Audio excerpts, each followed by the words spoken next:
بسم الله الرحمن الرحيم. وإذ أخذ ربك من بني آدم من ظهورهم ذريتهم وأشهدهم على أنفسهم ألست بربكم قالوا بلى شهدنا أن تقولوا يوم القيامة إنا كنا عن هذا غافلين. بسم الله الرحمن الرحيم.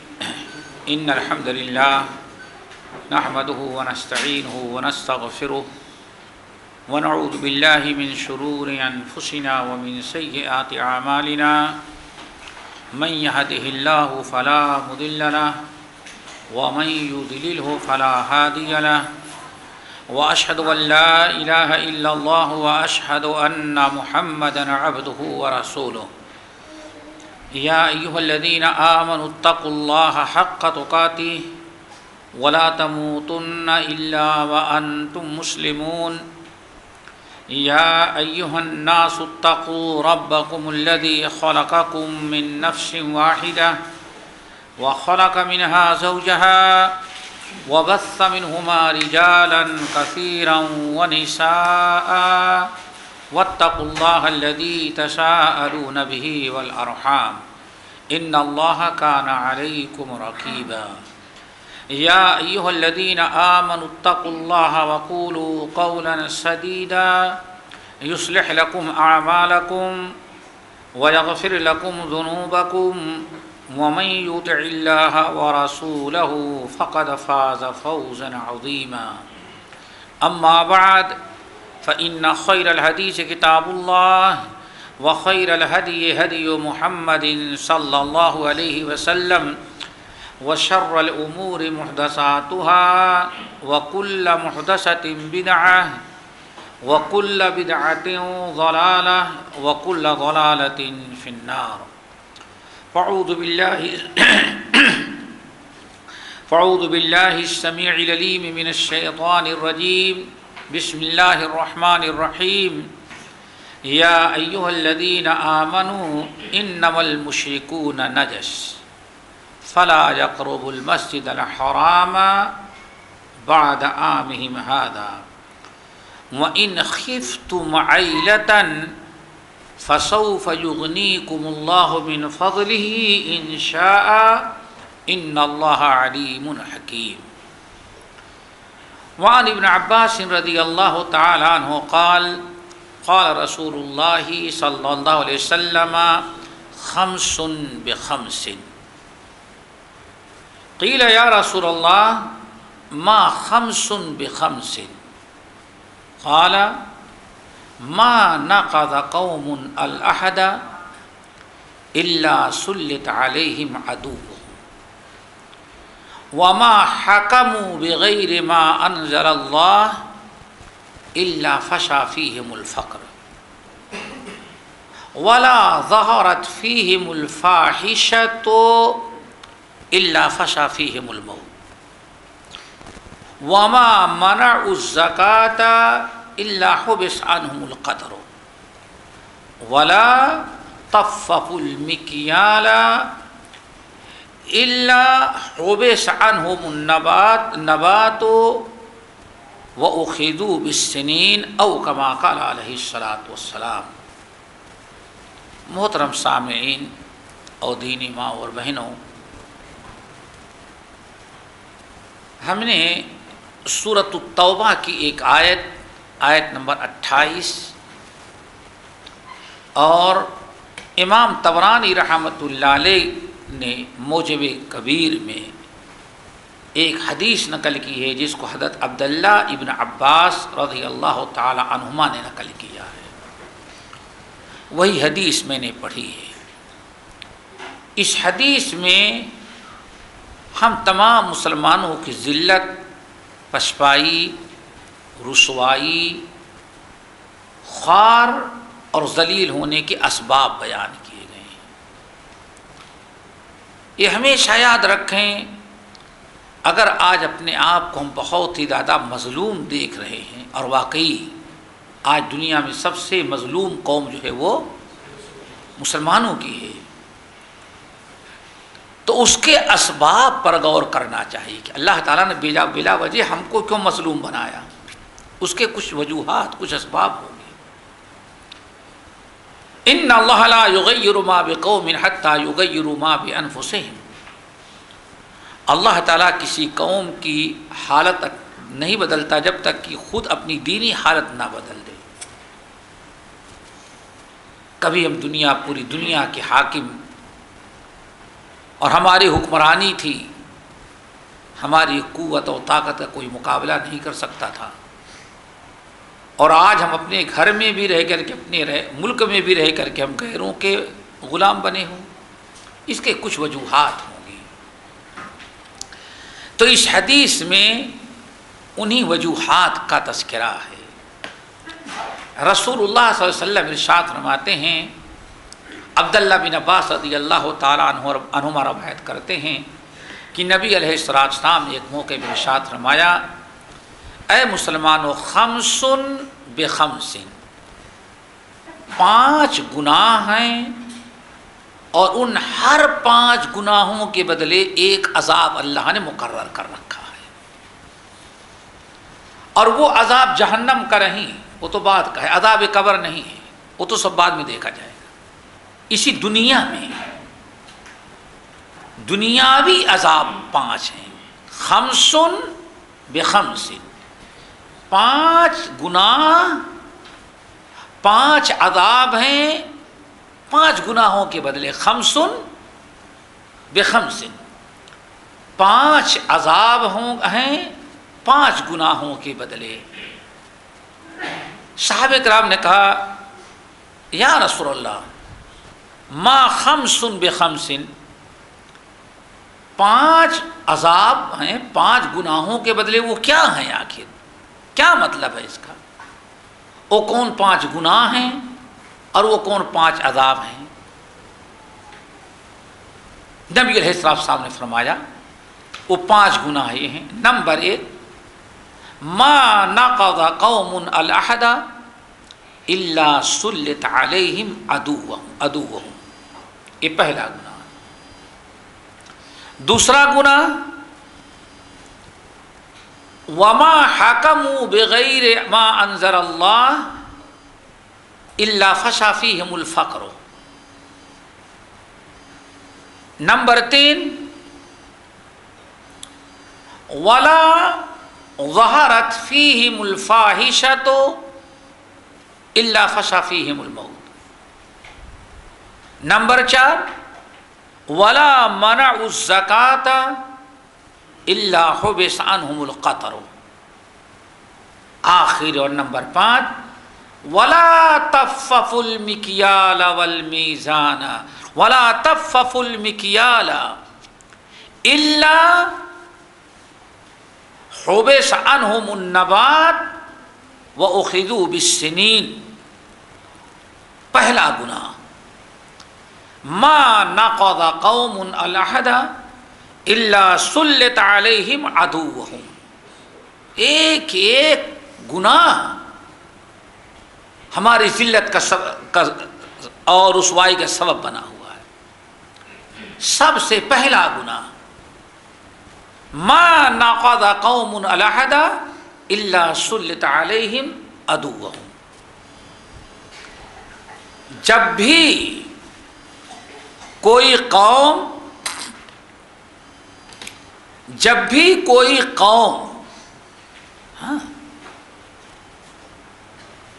یہی سنیں، جب بھی کوئی قوم، ما نقض قوم العہد، جب بھی کوئی قوم وعدہ خلافی، عہد شکنی کرتی ہے تو سلط علیہم عدوہم، تو اللہ تعالیٰ باہر یا اندر کی دشمن قوم، غیر مسلم قوم کو اس پر مسلط کر دیں گے۔ سب معلوم ہے۔ جب بھی کوئی مسلمان قوم وعدہ خلافی اور عہد شکنی کرے گی تو اس برائی کے بدلے اللہ اس کو کیا عذاب دے گا؟ سلط علیہم عدوہم، دشمن قوموں کو اللہ اس مسلمان قوم پر مسلط کر دیں گے۔ اب اس سے زیادہ تشریح کی ضرورت تو نہیں ہے۔ جب ہم نے اللہ تعالیٰ کے عہد کو توڑا، وعدہ خلافی کیا، تو آج دنیا کی ہر قوم حاکم ہے اور ہم سب کے سامنے کیا بن گئے؟ محکوم۔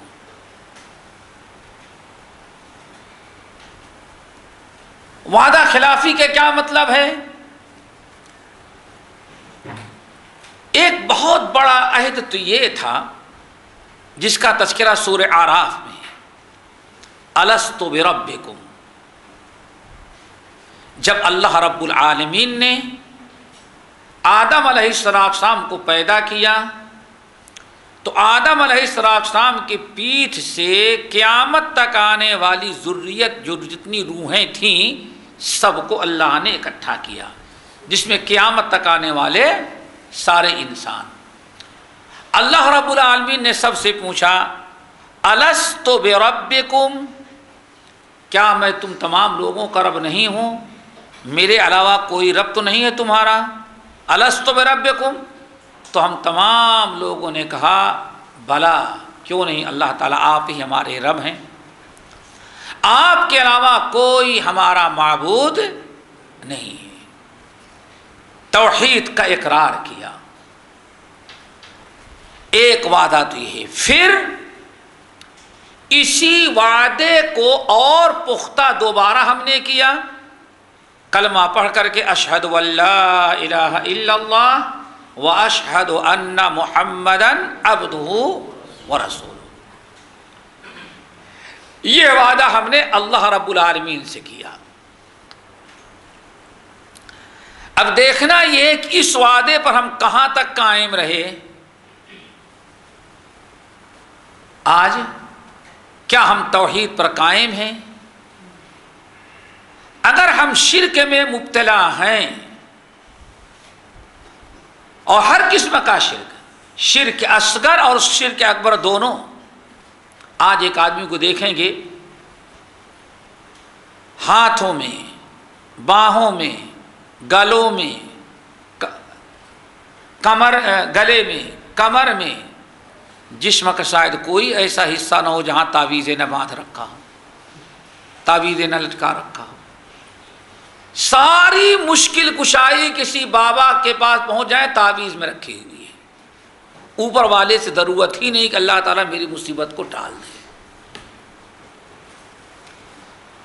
آج ایک آدمی فرض نماز تو چھوڑ دیتا ہے، لیکن کوئی درگاہ آ جائے تو اس کا سجدہ ترک کرنے کی جرات نہیں کرتا۔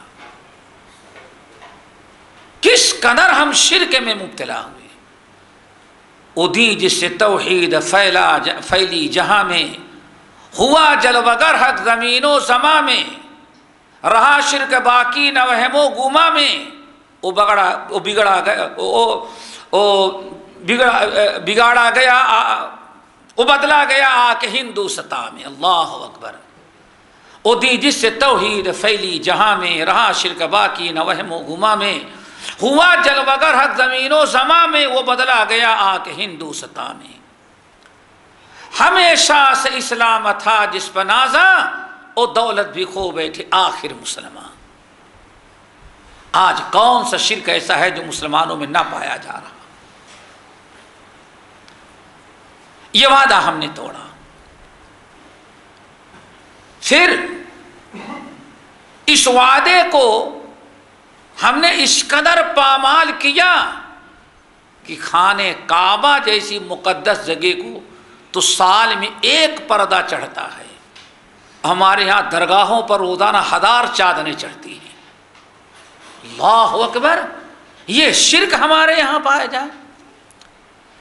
ہم نے اللہ تعالیٰ کے عہد کو توڑا تو اللہ تعالیٰ نے انہی بت پرستوں کو، خنزیر خوروں کو ہم پر مسلط کر دیا۔ ما نقض قوم العہد الا سلط علیہم عدوہم۔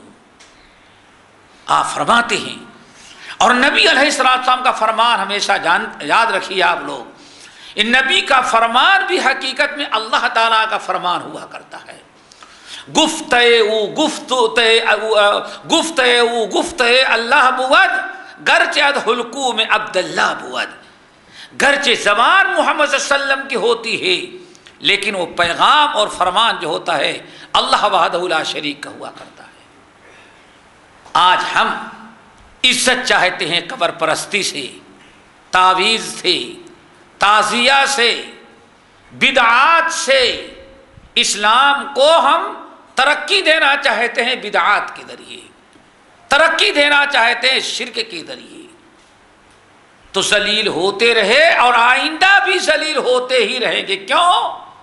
ہم نے اصل میں ہماری جو اپنی عزت کا سرمایہ تھا ہم نے اس کو ختم کر دیا. ورنہ ہمارے اسلاف کہتے تھے دنیا کے سامنے چیلنج تھا توحید کی امانت سینوں میں ہے ہمارے، آسان نہیں مٹانا ہے نام و نشاں ہمارا. ایک وعدہ تو یہ ہے. دوسرا وعدہ بندوں کے ساتھ ہوا کرتا ہے. ایک مسلمان بھائی دوسرے مسلمان سے وعدہ کرتا ہے تو آج کتنا وعدے کا خیال رکھتا ہے وہ بھی ذرا سنو. کس قدر آپس میں وعدہ خلافی، جھوٹی قسمیں، غش، خدا، فریب. اور آپ حضرات جانتے ہیں رب العالمین نے وعدہ کیا تھا فلا تہنوا ولا تحزنوا وانتم الاعلون ان کنتم مؤمنین. مسلمانوں غم نہ کرو، افسوس نہ کرو، اگر تم مومن رہو گے تو تمہیں غلبہ آتا ہو، تمہیں کو غلبہ آتا ہوگا. وانتم الاعلون ان کنتم مؤمنین. شرط ہے اگر مومن رہو گے تو غالب بنو گے، اور اگر مومن نہیں رہو گے تو کبھی تم غالب نہیں آ سکتے. اللہ اکبر. ذرا سوچو، مومن رہو گے تب تمہیں غلبہ نصیب ہوگا، مومن نہیں رہو گے تو غلبہ نہیں حاصل ہو سکتا تم کو. اسی کے ساتھ اگر نبی علیہ السلام کی حدیث سامنے رکھ لی جائے جس کو امام بیہقی رحمۃ اللہ علیہ وغیرہ نے بسند صحیح نقل کیا. حدیث کے راوی ہیں انس بن مالک رضی اللہ تعالی عنہ، کہتے ہیں قلما خاطبنا رسول اللہ صلی اللہ علیہ وسلم الا قال الا لا ایمان لمن لا امانۃ له ولا دین لمن لا عہد له. انس بن مالک رضی اللہ تعالیٰ عنہ کہتے ہیں نبی علیہ السلام جب بھی خطبہ دینے کے لیے کھڑے ہوتے خطاب میں اعلان کرتے الا مسلمانوں آگاہ رہو، ہوشیار رہو، تمہیں اچھی طرح سے متنبہ کیا جا رہا ہے لا ایمان لمن لا امانۃ له. امانت داری اپنے اندر پیدا کرنا، چونکہ جو امانت دار نہیں ہوتا وہ ایمان والا نہیں ہو سکتا. ولا دین لمن لا ولا دین لمن لا عہد له. اور آپ نے فرمایا ولا دین لمن لا عہد له. اور جو شخص وعدہ نہ پورا کرے، جو عہد شکنی کیا کرتا ہے، اس آدمی کا دین اسلام کسی کام کا نہیں ہوا کرتا. اللہ تعالی ہمیں ان برائیوں سے بچائے. یہ پہلا گناہ تھا. ما نقض قوم العہد الا سلط علیہم عدوہم. بلکہ ایک چیز اور بتائیں، بعض روایتوں میں یہ بھی آیا ہوا ہے کہ ما نقض قوم، اور دوسرے صحابی سے مروی انس بن مالک رضی اللہ تعالیٰ عنہ سے، ما نقض قوم، جب بھی کوئی قوم عہد شکنی وعدہ خلافی کرتی ہے تو جعل اللہ بأسہم بینہم، تو اللہ تعالیٰ ایک دوسرا عذاب یہ بھی نازل کرتے ہیں، ان کو آپس میں لڑا دیتے ہیں. دیکھا آپ نے آج دنیا میں جس قدر مسلمان قوم آپس میں لڑ رہی ہے، دنیا میں کوئی قوم آپس میں نہیں لڑ رہی ہے. شرم بھی آتی ہے ایسی بات کہتے ہیں. جبکہ ہم کو حکم ہے کہ واعتصموا بحبل اللہ جمیعا، ہم کو حکم ہے مومنو تم مضبوطی سے اکٹھا ہو کر اتفاق کے ساتھ اللہ کے رسی کو مضبوطی سے تھام. لیکن جب ہم نے کفر، شرک، بدعات اختیار کیا تو اللہ تعالیٰ نے ہم کو آپس میں بھی لڑا دیا۔ آج تک اتنے ساتھی موجود ہیں تین ملک کے ہوں گے میرا خیال سے، ان تینوں ملکوں میں سمجھتے ہیں کہ اتنے دنوں میں صرف ایک مسجد، وہ بھی جس پر کیس چل رہا تھا، ہندو ڈھا سکے ہیں۔ کیا اٹھائے ہیں بھائی؟ بابری مسجد کے علاوہ کوئی مسجد آج تک ڈھائی نہیں گئی ہندوؤں کے ہاتھ سے، غیر مسلموں کے ہاتھ سے۔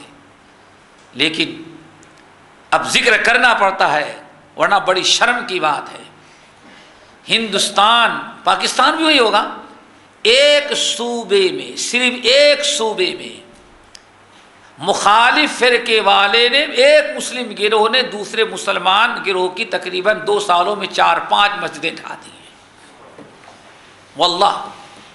اور شاید وہ کون سا صوبہ ہے، ڈھانے والے کون ہیں، جو بہت سارے ساتھی اس علاقے کے ہیں جانتے ہوں گے، پیپروں میں، اخباروں میں، ہر طرح سے۔ اور حیرت یہ ہے، ڈھانے کے پہلے جب آگ لگائے تو اس کے اندر قرآن پاک اور جو بخاری رکھی تو وہ بھی چلایا۔ ہندو نے تو بند مسجد ڈھائی اور ہم آپس میں لڑنے لگے تو آباد مسجد کو، یہاں تک کہ اللہ تعالیٰ کی کتاب کے ساتھ جلا دے رہے ہیں۔ یہ ہمارا معاملہ بھی ذرا سا نہایت خطرناک ہے۔ ما نقض قوم، پہلا گناہ یاد رکھو، ما نقض قوم العہد الا سلط علیہم عدوہم، جب بھی کوئی قوم وعدہ خلافی عہد شکنی کرتی ہے تو اللہ تعالیٰ دشمن قوم کو اس پر مسلط کر دیتے ہیں۔ دوسرا گناہ، اللہ اکبر، دوسرا گناہ میرے بھائیو، وما حکموا بغیر ما انزل اللہ، وما حکموا بغیر ما انزل اللہ الا فشا فیہم الفقر، اور جب بھی کوئی قوم، یہاں کوئی قوم سے مراد کون ہے میرے بھائی؟ یہود نصارہ نہیں، مسلمان۔ اب مسلمان قوم سے مراد ایک قوم یہ بیٹھی ہے، دوسری قوم باہر ہوگی، تیسری قوم، یہی مسلمان قوم۔ اللہ نے کہ رسول ایک اصول بیان کیا، جب بھی مسلمان قوم حکموا بغیر ما انزل اللہ، اللہ نے جو کچھ نازل کیا ہے، اور اللہ نے کیا نازل کیا ہے؟ 2 چیزیں، کتاب اللہ اور سنت رسول۔ اور جب بھی کوئی قوم کتاب اللہ، سنت رسول، جو کچھ اللہ نے نازل کیا ہے اس کی روشنی میں اپنا فیصلہ کرنے کے بجائے، زندگی گزارنے کے بجائے کسی اور کے قانون کے مطابق، کسی اور کے راہ ریت اور رسم و رواج کے مطابق فیصلے کرتے ہیں، زندگی گزارتے ہیں، تو فشا فیہم الفقر، تو اللہ تعالیٰ اس قوم میں فقر اور محتاجگی، بے روزگاری کو عام کر دیتے ہیں۔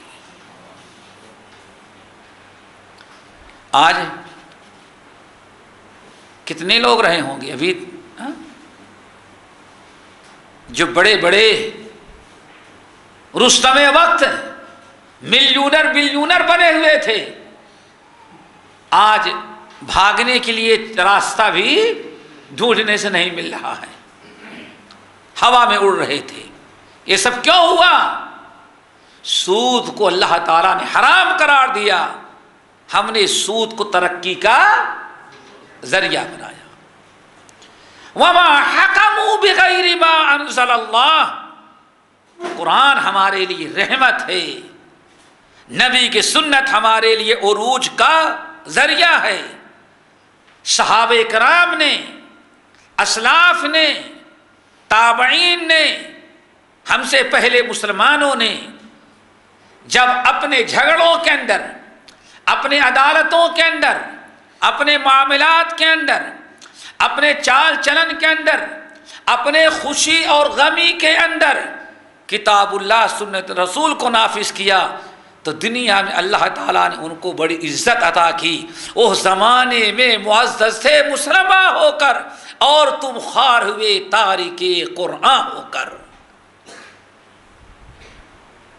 یہ ہماری ذلت کا سبب بنا، یہ قرآن رحمت ہے، یہ زحمت نہیں ہے۔ اور آج دنیا نے قرآن کو زحمت قرار دیا، ہم نے بھی قرآن کو زحمت سمجھ لیا۔ اللہ اس کے رسول کی باتوں پہ یقین نہیں، غیروں نے جیسے پروپگنڈا بنایا۔ قرآن اور قرآن والے ہی دہشت گرد ہوتے، واقعی دہشت گردی کا سبب کون ہے؟ قرآن ہے، اور قرآن والے، اور وہ کیوں دہشت گرد بنے؟ چونکہ قرآن سے ان کا رابطہ ہے، قرآن سے ان کا تعلق ہے۔ ذرا بھلا سوچو، قرآن جو امن امان کا پیغام دے رہا ہو، جو ناحق کسی کا خون حرام قرار دے رہا ہو، وہ کہیں دہشت گردی کی تعلیم دے گا؟ دہشت گرد ہی اس کو دہشت گرد کہے گا۔ اللہ اکبر۔ ہندوستان کے مشہور ہندو مذہبی شہر بنارس، جس کو وارانسی کہتے ہیں، وہاں جامع سلفیہ بنارس کے سامنے ایک مندر ہے، مندر میں دھماکہ ہوا۔ آپ لوگ جانتے ہیں بڑا خطرناک دھماکہ کیا گیا تھا، اور سب سازش تھی، بعد میں پتہ چلا کون ہوتے ہیں۔ تو اب بڑا ٹکراؤ وہاں، بڑا تضاد۔ بعد مسلمان مبشرین نے اور سلجھے ہوئے ہندوؤں نے سوچا کہ بجائے اس کے کہ دونوں قومیں روڈ پر آ جائیں، قتل و غارت کیا جائے، ان پر قابو کرنے کے لیے ہر مذہبی رہنما کو دعوت دے دی گئی، ہر مذہبی رہنما کو دعوت دی گئی کہ کیا اسلام اس کی کہیں اجازت دے سکتا ہے کہ بلا وجہ کہیں دھماکہ کیا جائے، بے قصوروں کی جان جائے۔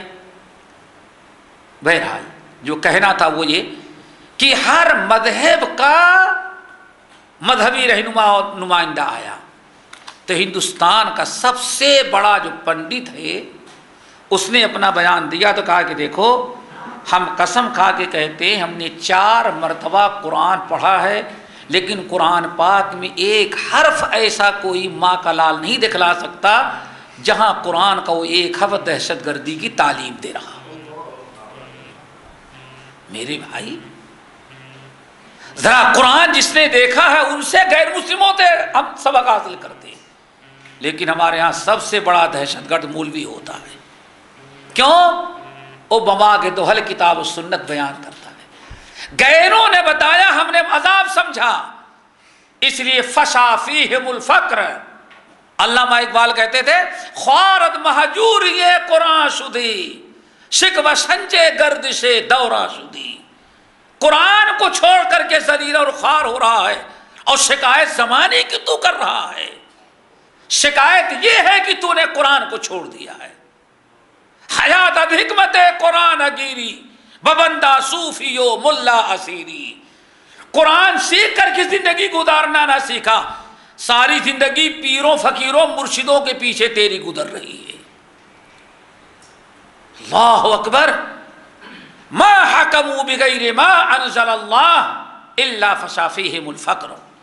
اور قرآن کیا اعلان کرتا ہے؟ ہم نے سورۃ توبہ کی آیت نمبر 28 پڑھی تھی، یا ایھا الذین آمنوا انما المشرکون نجس فلا يقربوا المسجد الحرام بعد عامهم هذا وان خفتم عیلة فسوف یغنیکم اللہ من فضلہ ان شاء۔ اے ایمان والو، اب مکہ فتح ہو گیا، انما المشرکون نجس، یہ مکے میں بسنے والے بت پرست جو ہے سب نجس ہیں، ان کو بالکل بائیکاٹ کرو، ان کو چھوڑو۔ اب کو آئندہ سے اب یہ مسجد حرام کے قریب نہیں آ سکتے۔ جس وقت آیت نازل ہوئی اسی وقت سے لے کر کے قیامت تک کے لیے حرم کے اندر غیر مسلموں کا داخلہ ممنوع دخول ہو گیا، نو انٹری ان کے لیے لگ گئی ہے۔ کن کے لیے؟ آپ کے پڑوسی ملک کے صدر نے کہا ہم تو سب کو آنے دیتے ہیں، صدر ہمارے وزیر اعظم کو نے ایک مرتبہ کہا، مسلم سربراہ جو حرمین کے ذمہ دار تھے، کہا کہ صاحب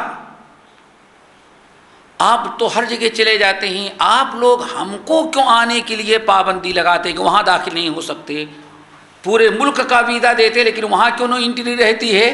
تو اللہ تعالیٰ ایسے ہی مسلم سربراہ ہم کو عطا کرے گا کہ ہم نے نہیں لگایا، رب العالمین نے نو انٹری لگا دی ہے، اس لیے میں اس نو انٹری کو اٹھا نہیں سکتا۔ اللہ اکبر۔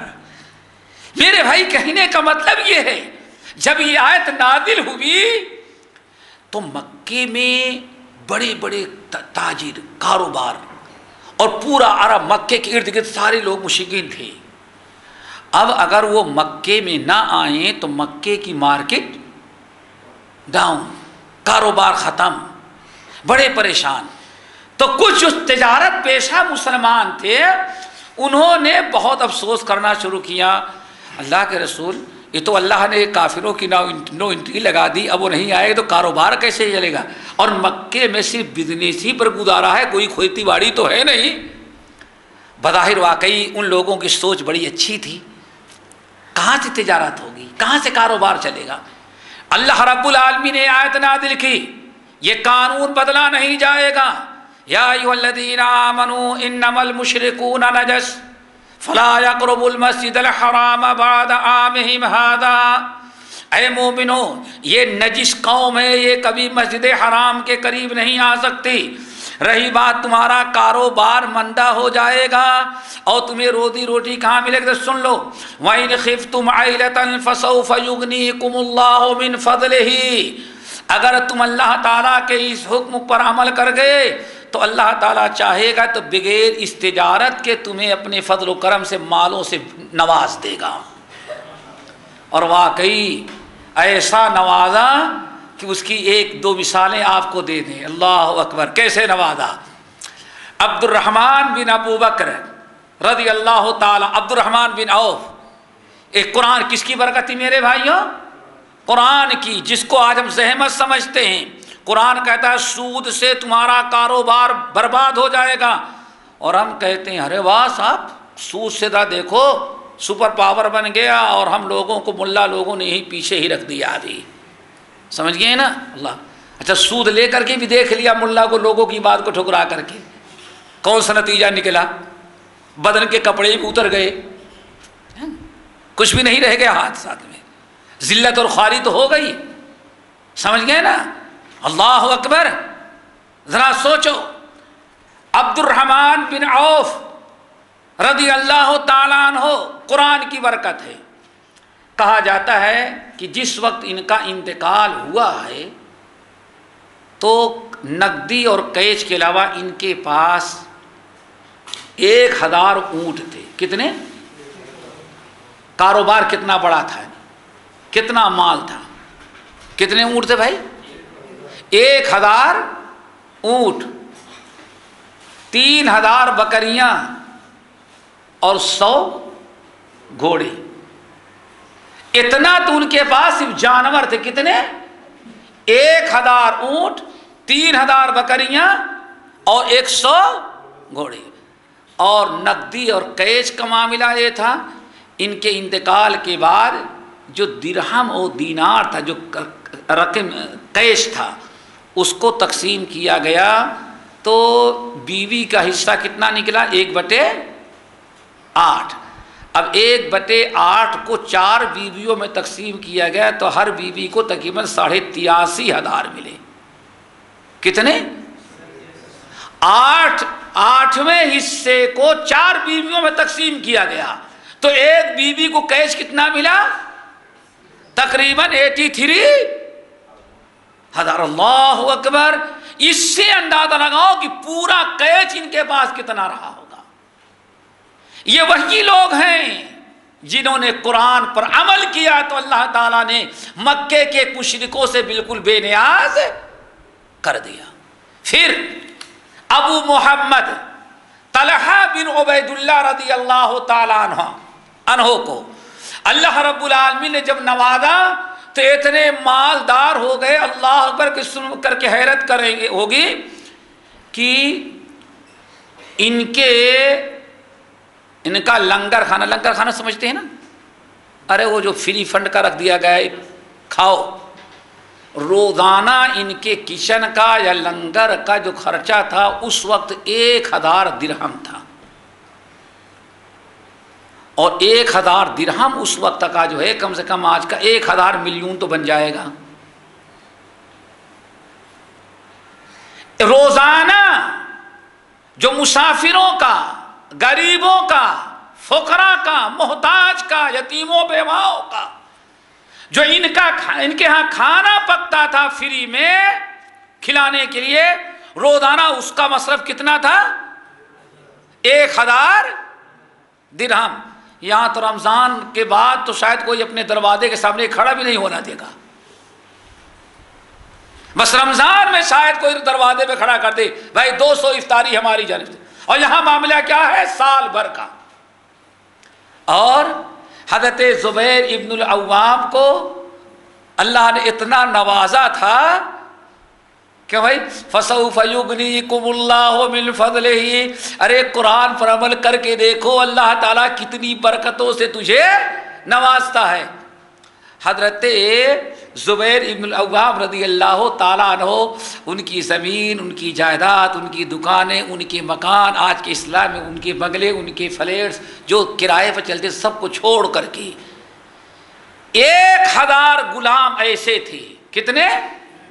1000 غلام ایسے تھے جو دن بھر کما کر کے لاتے تھے، اور 1000 غلاموں کو زبیر ابن العوام نے صرف اس لیے پال رکھا تھا کہ یہ جتنا کما کے لائیں گے سب شام کو اللہ کی راہ میں صدقہ کر دیں گے۔ سوچو یہ کس کی برکت تھی؟ فَسَوْفَ يُغْنِيكُمُ اللَّهُ مِنْ فَضْلِهِ وَمَا حَكَمُوا بِغَيْرِ مَا أَنزَلَ اللَّهُ إِلَّا فَشَا فِيهِمُ الْفَقْرَ۔ جب بھی کوئی قوم ما انزل اللہ، کتاب اللہ سنت رسول کے مطابق اپنا فیصلہ نہ کرے، اپنی زندگی کا نظام نہ بنائے، اللہ تعالیٰ اس قوم میں فقر اور محتاجگی کو عام کر دے۔ لیکن ایک چیز یاد رکھیے، کبھی ایسے لوگ جب قرآن چھوڑتے ہیں تو ایک مرتبہ اللہ تعالیٰ ان کو ذرا اٹھاتا ہے، اٹھاتا اس لیے خوب اوپر ذرا اٹھائے تاکہ دنیا کے لوگ دیکھ لیں پٹکیں گے تو، ہاں اس لیے میں کہتا ہوں وہ اللہ تعالیٰ اس لیے ترقی نہیں دے رہا بلکہ زور سے اٹھا کر کے پٹکنے کے لیے۔ وَلَوْ أَنَّ فَلَمَّا نَسُوا مَا ذُكِّرُوا بِهِ فَتَحْنَا عَلَيْهِمْ أَبْوَابَ كُلِّ شَيْءٍ۔ اللہ فرماتے ہیں جب بار بار نصیحت کیا، تنبیہ کیا، عذاب نازل کیا، لیکن یہ نہیں سدھرے تو فتحنا علیہم ابواب کل شیء، ہم نے عروج و ترقی کے سارے دروازے ان کے لیے کھول دیے۔ ایک مرتبہ خوب ان کو اٹھایا، پھر اٹھانے کے بعد ایسا پٹکا کہ دنیا میں نام و نشاں باقی نہ رہ گیا۔ جس کو ہمارے ہاں اردو میں کیا کہتے ہیں، چیوٹی کی جب موت آتی ہے تو اس کو پر جم جاتے ہیں، سنا نہیں؟ اب چوٹی بیوقوف کہے میں تو بڑی ترقی کر گئی تو اس کی بھول ہوتی ہے، سمجھ گئے نا؟ پر اس لیے جمع کہ ہاں اب تمہارا وقت قریب ہے، نافرمانی کرتے ہوئے، حرام کاریاں کرتے ہوئے، بے حیائی اور فحش کاریوں میں مبتلا ہوتے ہوئے اگر کسی قوم کو ترقی دیا ہے اللہ نے، تو سمجھو کہ وہ عروج نہیں اور رحمت نہیں بلکہ وہ زحمت ہے، اور ان قریب اللہ تعالیٰ کا عذاب آنے والا ہے۔ وما حکموا بغیر، ورنہ یہ خیر و برکت کی چیز ہوتی ہے۔ اللہ اکبر۔ اسی طرح سے تیسری چیز میں چاہتا ہوں پانچوں باتیں پوری ہو جائیں۔ نمبر 3، وَلَا ظَهَرَتِ الْفَاحِشَةُ فِيهِمْ قَطُّ وَلَا ظَهَرَتْ فِيهِمُ الْفَاحِشَةُ إِلَّا فَشَا فِيهِمُ الْمَوْتُ۔ اور جب بھی کسی قوم کے اندر فاحشہ عام ہو جائے، فاحشہ قرآن و حدیث میں دیکھیں گے تو فاحشہ دو معنوں میں استعمال کیا جاتا ہے، یاد رکھنا۔ ایک تو ہے باطنی فوشکاری، زنا، کیا چیز؟ زنا۔ انہو کان فاحشۃ وساء سبیلا، بدترین چیز ہے، بدترین چیز ہے، یہاں فاحشہ کہا گیا ہے۔ نمبر 2، حرام کاری کے علاوہ، زنا کے علاوہ اور جتنی چیزیں انسان کو اس کی طرف لے جانے والی ہوں یا بد زبان سے وہی الفاظ ادا کیے جائیں، ان کو بھی کیا کہا جاتا ہے؟ فحش۔ اسی لیے اللہ رب العالمین نے فرمایا فاحشہ دو کہ ظاہری اور باطنی۔ رسول اللہ صلی اللہ علیہ وسلم فرماتے ہیں وَلَا ظَهَرَتِ الْفَاحِشَةُ فِيهِمْ، اور جب بھی کسی قوم کے اندر فحش کاری عام ہو جاتی ہے تو فَشَا فِيهِمُ الْمَوْتِ، پھر اس قوم کے اندر اللہ تعالیٰ موت کی کثرت کر دیتے ہیں۔ اب اموات بڑی تیزی سے آنے لگتی ہیں اور اپنی آنکھوں سے دیکھ رہے ہیں۔ شاید جو فحش بے حیائی اور جو فحش کاریاں آج آپ کو روڈوں پر نظر آ رہے ہیں، شاید کبھی سوچ بھی نہیں سکتے تھے انسان۔ آج جانور اتنا بے حیا نظر نہیں آ رہا ہے، روڈوں پر بازاروں میں جتنے انسان بے حیا نظر آ رہے ہیں، ذلیل سے ذلیل جانور بھی وہ گندی حالت میں نظر نہیں آتا جو آج انسان نظر آ رہے ہیں۔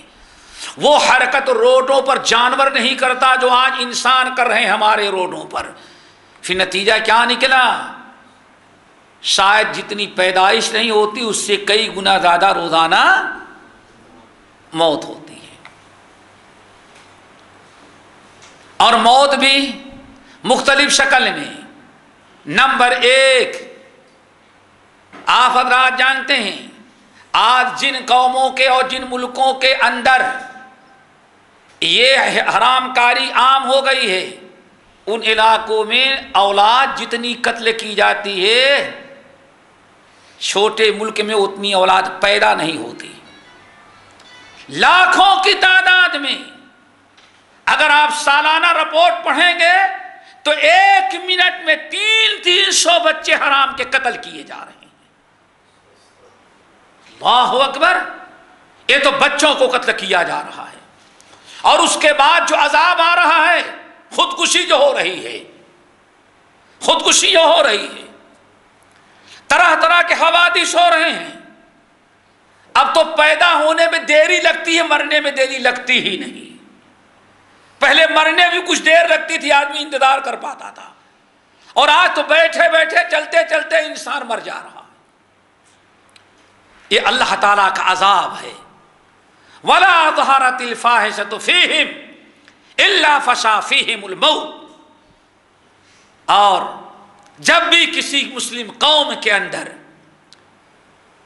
بے حیائی عام ہو جائے، فحش کاری عام ہو جائے، اب کہتے ہیں نہیں مسلمانوں میں تو نہیں ہے، مسلمانوں میں تو نہیں ہے، لیکن مسلمان محلوں میں دوسرے جو آباد ہیں وہ کیا کرتے ہیں؟ مسلم ملکوں میں جو دوسرے آباد ہیں وہ کیا کرتے ہیں؟ ان کے ہاں تو حرام، وہ تو حرام کاری مبتلا ہیں۔ ذمہ دار تو ہم بنے، ہم اس کو نہیں مٹا پا رہے ہیں، تو اللہ تعالیٰ کے عذاب ہوتا ہے۔ قرآن پاک نے بہت سارے مقامات پر فحش کاری کو حرام قرار دیا ہے۔ نمبر 1 سورۃ الانعام آیت نمبر 151، قل تعالوا اتل ما حرم ربکم علیکم الا تشرکوا به شیئا وبالوالدین احسانا ولا تقتلوا اولادکم من املاق نحن نرزقکم وإیاہم ولا تقربوا الفواحش ما ظہر منها وما بطن۔ اے نبی آپ ان سے کہیے آؤ میں تمہیں بتاؤں کہ تمہارے رب نے تم پر کیا حرام قرار دیا ہے۔ تمہارے رب نے تم پر جو چیز حرام کی ہے وہ یہ، نمبر 1 اللہ تشرکوا باللہ شیئا، اللہ تعالیٰ کے ساتھ کسی کو شریک نہ کرو۔ نمبر 2 وبالوالدین احسانا، والدین کے ساتھ احسان کرنا فرض ہے، اور والدین کی نافرمانی کرنا اللہ نے تم پر حرام قرار دیا ہے۔ ولا تقتلوا اولادکم من املاق، اور کھلانے پلانے کے ڈر سے اولاد کو قتل نہیں کرنا کہ بچے زیادہ ہو جائیں گے تو کہاں سے کھلائیں گے۔ تمہارا باپ بیچارہ تو فری میں 5 کلاس پڑھ کر کے 10 بچوں کی پرورش کیا، اور تم بڑی بڑی یونیورسٹیوں کے بڑے بڑے کورس کر کے 2 سے زیادہ بچوں کی پرورش نہیں کر پاتے، تو تم سے زیادہ اچھا باکمال مرد تو تمہارا باپ تھا، وہ جو پرائمری پاس بھی اتنے بچوں کی پرورش کر ڈالا، سمجھ گئے نا؟ اللہ اکبر، تم سے زیادہ عقل مند وہ تھا۔ وَلَا تَقْتُلُوا أَوْلَادَكُم مِّنْ إِمْلَاقٍ، اولاد کو مت قتل کرو۔ قتل اولاد کو اللہ نے حرام قرار دیا ہے، کیوں؟ نَحْنُ نَرْزُقُكُمْ وَإِيَّاهُمْ، ہم نے جیسے تم کو کھلایا ہے، اولاد پیدا ہوگی تو اس کو بھی ہم کھلائیں گے، اور کیا چاہتے ہو؟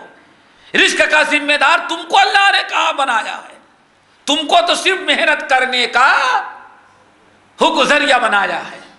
آگے وَلَا تَقْرَبُوا الْفَوَاحِشَ مَا ظَهَرَ مِنْهَا وَمَا بَطَنَ، اللہ اکبر، اور ظاہری اور باطنی کسی بھی بے حیائی کے قریب نہیں جانا۔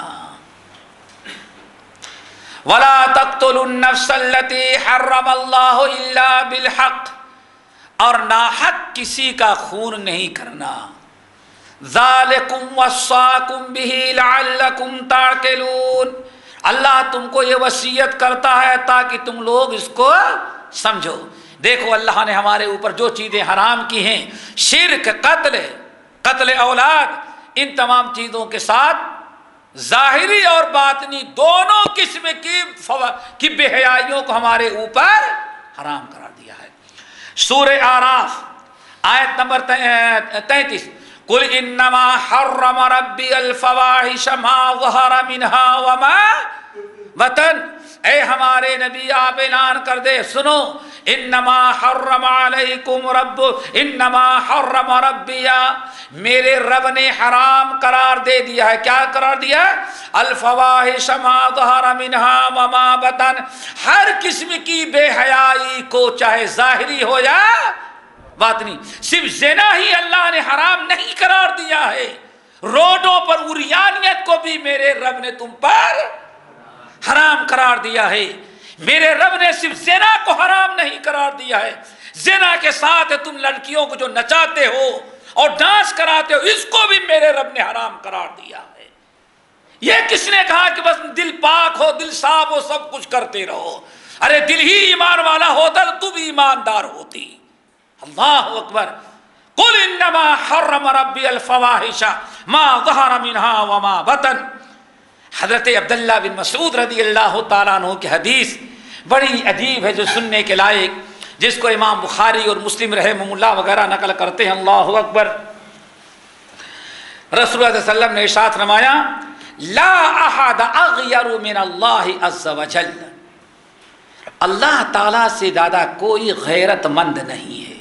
ذرا غور سے سمجھے، اللہ تعالیٰ سے زیادہ کوئی غیرت مند نہیں ہے۔ اللہ تعالیٰ چاہتا ہے، اللہ کو بڑی غیرت ہے، اللہ اکبر، کہ میں نے اپنی بندی کو پیدا کیا، اس کے جسم پر کسی اور کی نگاہ پڑے، یہ اللہ تعالیٰ میری بندی پر کسی نے ہاتھ ڈالا، یہ کس کی غیرت ہے؟ اللہ اکبر، یہ اللہ کی غیرت ہے۔ لا احد اغیر من اللہ عز وجل، اللہ تعالیٰ سے زیادہ غیرت مند کوئی نہیں ہے، اسی لیے حرم الفواحش ما ظہر منها وما بطن، اللہ تعالیٰ کی غیرت کا تقاضا یہ تھا کہ اللہ تعالیٰ ظاہری باطنی ہر قسم کی بے حیائی کو حرام قرار دے دے، یہ اللہ تعالیٰ کی غیرت کا تقاضا تھا۔ اور ذرا سنو، ولا احد احب الى اللہ المدح من اللہ تعالی، اللہ تعالیٰ سے زیادہ کسی کو مدح پسند نہیں ہے۔ آپ چاہتے ہیں کہ آپ کی تعریف ہو، آپ بھی چاہتے ہیں کہ آپ کی تعریف ہو، ہر آدمی چاہتا ہے کہ اس کی تعریف ہو، لیکن اللہ تعالیٰ جتنی اپنی تعریف پسند کرتے ہیں کوئی اتنی پسند نہیں کرتا۔ اللہ تعالیٰ چاہتے ہیں کہ بندے میری ہی تعریف اور میری مدح کریں، اسی لیے مدح نفسہ، اللہ تعالیٰ نے بذات خود اپنی حمد تو مدح بھی کی، تعریف، الحمدللہ رب العزیز الغفار، الخالق البارئ المصور پڑھتے جائیں، یہ سب اللہ کا کلام ہے۔ اور وَلَا أَحَدَ أَحَبُّ إِلَيْهِ الْعُذْرَ مِنَ اللَّهِ تَعَالَىٰ، اللہ اکبر، اللہ تعالیٰ یہ خوبیاں ہمارے اندر پیدا کرتے ہیں۔ اللہ تعالیٰ سے زیادہ بندوں کا عذر کوئی دوسرا قبول نہیں کر پاتا۔ اللہ تعالیٰ، کوئی بندہ، کوئی گنہگار، کوئی انسان غلطی کرے اور اللہ تعالیٰ کے سامنے عذر پیش کرے، اللہ غلطی ہو گئی، تو اللہ تعالیٰ کو جتنا یہ پسند ہے کسی اور کو یہ پسند نہیں ہے۔ اسی لیے اللہ رب العالمین نے کتاب نازل کیا ہے اور رسولوں کو بھیجا ہے، تاکہ کوئی یہ نہ کہہ سکے کہ اللہ میں کیا کروں، ہمارے پاس کوئی بتانے والا نہیں آیا تھا۔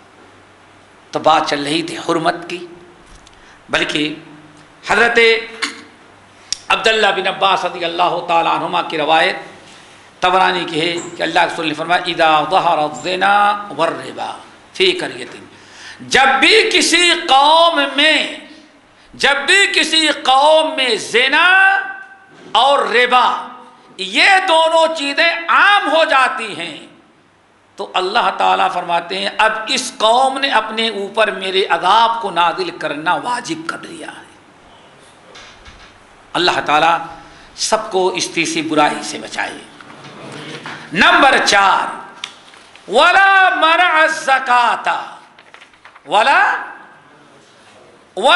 منعوا الزکاۃ الا حبس عنہم القطر، اور جب بھی کوئی مسلمان قوم زکوٰۃ برابر نہیں دیتی تو اللہ تعالیٰ ان سے بارش کو روک لیتے ہیں، بارش کا سلسلہ رک جاتا ہے، اللہ تعالیٰ ان پر بارش نازل نہیں کرتے۔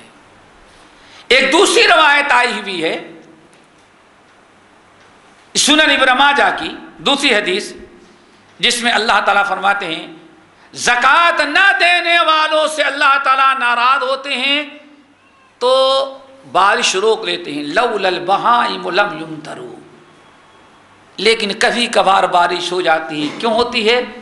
جانور ہیں، ان جانوروں کی وجہ سے اللہ تعالیٰ بارش برسا دیتا ہے تاکہ مسلمانوں کے گناہ سے جانور نہ مر جائیں۔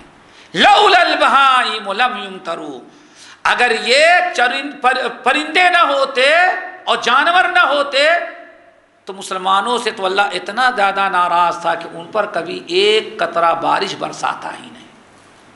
اللہ تعالیٰ ہم سب کو زکوٰۃ دینے والا بنائے، اور زکوٰۃ کا نظام بھی اللہ تعالیٰ ہمارے ہاں درست کر دے۔ بہت سارے لوگ کوتاہی اور لاپرواہی مبتلا ہیں۔ نمبر 5 اور آخری گناہ، اللہ اکبر، ولا تففوا المکیال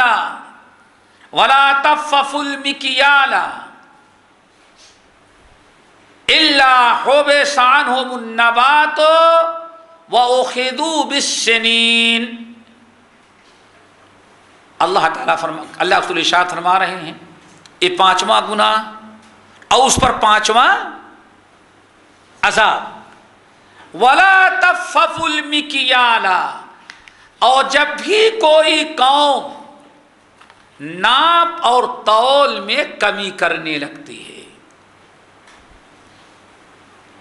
دوسرے لفظوں میں کیا، اپنا حق لینے کی باری آئے تو پورا پورا، اور دینے کی باری آئے تو پورا دینا نہیں ہے، ٹال مٹول کر کے جان چھڑانے کی کوشش کرنا۔ وَلَا تَفَّفُوا الْمِكْيَالَ، اور جب بھی کسی قوم، مسلم قوم کے اندر عدل و انصاف لین دین میں نہ ہو، ڈنڈی مارنے لگیں، لینے دینے میں امانت اور خیانت سے کام لینے لگیں، تو آپ نے ارشاد فرمایا ان پر 2 قسم کا عذاب اللہ نازل کرتا ہے۔ ایک عذاب تو یہ ہے حبس عنہم النبات، اللہ تعالیٰ ان سے نبات یعنی پودوں کو پھل لانے سے روک دیتے ہیں. نباتات، پودے، گندم ہوگا لیکن بالیوں میں دانہ نہیں آئے گا، کوئی نہ کوئی بیماری اللہ بھیج دے گا. باغات تو ہوں گے لیکن پھل نہیں آئے گا، اور اگر پھل آئے گا تو کسی نہ کسی آفت کے ذریعے اللہ تعالیٰ اس کو ختم کر دیں گے. نمبر 2، دوسرا ادب، وَأُخِذُوا بِالسِّنِينَ، سنین قحط میں ان کو مبتلا کر دیتے ہیں. لیکن یہاں بارش والا قحط نہیں، سنین. سنین کہتے ہیں، جمع سنا کی ہے، بارش ہو یا نہ ہو لیکن پودے اگے ہی نہیں، کام ہی نہ کریں، یا اگے لیکن پھل لانے کے پہلے پہلے وہ سب ختم ہو جائیں. یہ صدا کس چیز کی ہے؟ ناپ اور تول کی کمی میں. آج ہم دیکھتے ہیں اللہ اکبر، ہر آدمی صرف اپنے حق کے پیچھے لگا ہوا ہے لیکن جو غیروں کا حق دینے کے لیے تیار نہیں ہے. اللہ تعالیٰ کیا فرماتے ہیں؟ وَالسَّمَاءَ رَفَعَهَا وَوَضَعَ الْمِيزَانَ أَلَّا تَطْغَوْا فِي الْمِيزَانِ وَأَقِيمُوا الْوَزْنَ وَلَا تُخْسِرُوا الْمِيزَانَ. اللہ اکبر. اللہ فرماتے ہیں ہم نے آسمان بنا اٹھایا ہے اور دنیا والوں کے لیے میزان ترازو بھی نازل کیا ہے، اس لیے وَأَقِيمُوا الْوَزْنَ بِالْقِسْطِ وَلَا تُخْسِرُوا الْمِيزَانَ اللہ تطغوا فی المیزان. خبردار لین دین میں، ناپ تول میں کمی زیادتی نہیں کرو، پورا دو، گھٹاؤ نہیں، کمی نہیں کرو. اللہ تخسروا وَأَقِيمُوا الْوَزْنَ، اور وزن کو بالکل سیدھا رکھو. وَلَا تُخْسِرُوا الْمِيزَانَ، ترازو میں تولتے ہوئے تو ڈنڈی نہیں مارو. اللہ اکبر. کو اللہ تعالیٰ نے آسمان سے نہ اتارا کیا؟ وَالسَّمَاءَ رَفَعَهَا وَوَضَعَ الْمِيزَانَ. جیسے آسمان کو اوپر رکھا ہے ایسے ترازو ہم نے نیچے رکھی ہے تاکہ دنیا کا نظام چلتا رہے. رب العالمین فرماتے کیا ہیں؟ وَأَوْفُوا الْكَيْلَ إِذَا كِلْتُمْ وَزِنُوا بِالْقِسْطَاسِ الْمُسْتَقِيمِ ذَلِكَ خَيْرٌ وَأَحْسَنُ تَأْوِيلًا. اے لوگو، ناپ تول بالکل برابر رکھو. یہ ناپ تول برابر رکھو گے تو دنیا میں بھی تم کو اس کا اچھا بدلہ ملے گا اور انجام بھی اس کا بہت ہی بہتر ہوگا. اس طرح سے قرآن پاک میں بہت سارے مقامات پر اللہ رب العالمین نے ناپ تول میں عدل و انصاف کرنے کا حکم دیا ہے. بہرحال بات پوری تو نہیں ہو سکی، ہم نے اختصار کے ساتھ بیان کر دیا. یہ 5 گناہ ہیں، ان 5 گناہوں کے بعد 5 عذاب ہیں، اور وہ 5 گناہ ہم اپنی آنکھوں سے دیکھ رہے ہیں اور اپنی ذلت و رسوائی اور اپنا برا انجام بھی دیکھ رہے ہیں. اللہ تعالی ہم سب کو عمل کرنے کی توفیق نصیب فرمائے. باقی انشاءاللہ اگلے ہفتے اقول قولی ھذا واستغفر اللہ من کل ذنب واتوب الیہ. سبحانک اللہم وبحمدک اشہد ان لا الہ الا انت استغفرک واتوب الیک.